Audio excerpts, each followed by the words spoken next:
All right, one of the first things we did at Riverside was, particularly with all the new boys, the old boys went through it, you know, when they first came to Riverside. But of course the rank got to be the supervisors and things like that up at the Beaver House. This was called the Bernal Tea.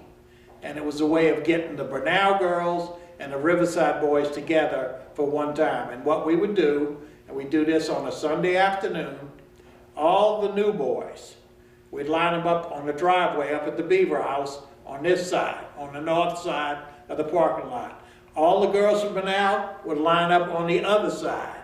So what they do is they'd meet at the door, they'd go through a receiving line, get them a little something, a little juice or whatever, and go out in the garden in the back where Mrs. Beaver had her rose garden, which was beautiful, by the way.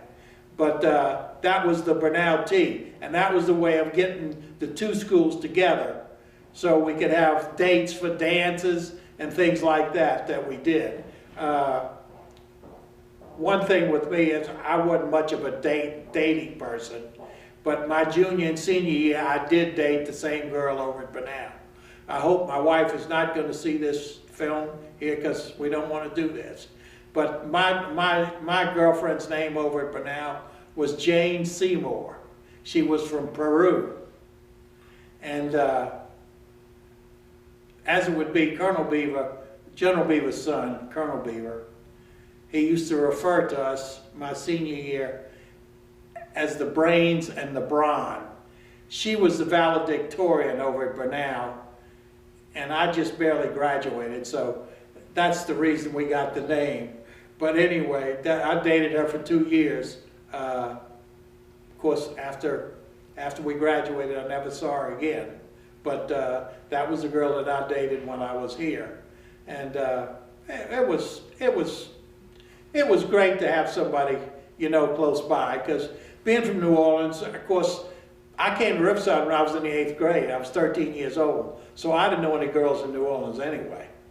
But that was just the way we would get together with Bernal, and Bernal was very important to us back in those days because they had a lot of girls over there, and they don't have the same dynamic anymore because the school's gone, the academy's no longer in existence.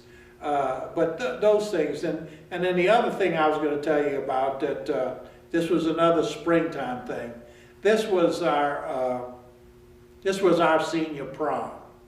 It was known as the Horton Society dance. Okay, it was put on by the Horton Society.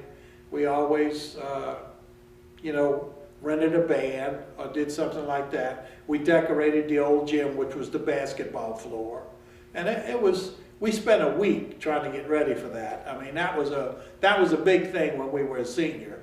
You were in the Horton Society, and we had in the old gym, you had the floor here, then you had some steps that went upstairs, and then there was a place upstairs which was known as Horton Heaven. Only the Horton Society members and their dates could go up there. But it was a lot of fun.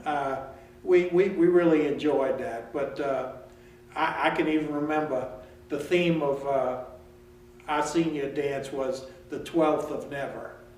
The song, Until the 12th of Never. I can still remember that. But we used to have fountains. We used to, you know, get pools, and we have fountains. One of the funny things happened, we had the bright idea, you know, and you had a pump that was pumping water, and it was like a little waterfall.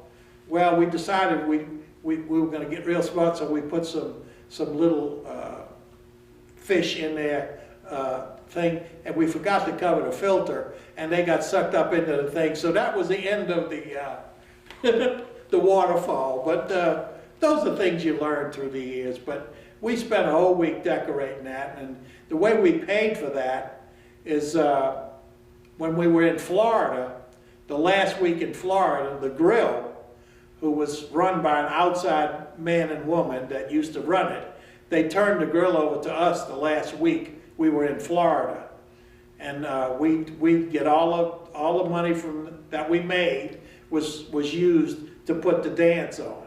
So that was a lot of fun. We had all kind of games in it that could play, and of course, poor kids really got rousted in there when they came in to buy something. We said, well, you don't get change for that, or things like that, you know. But anyway, we paid for the dance. It was a lot of fun.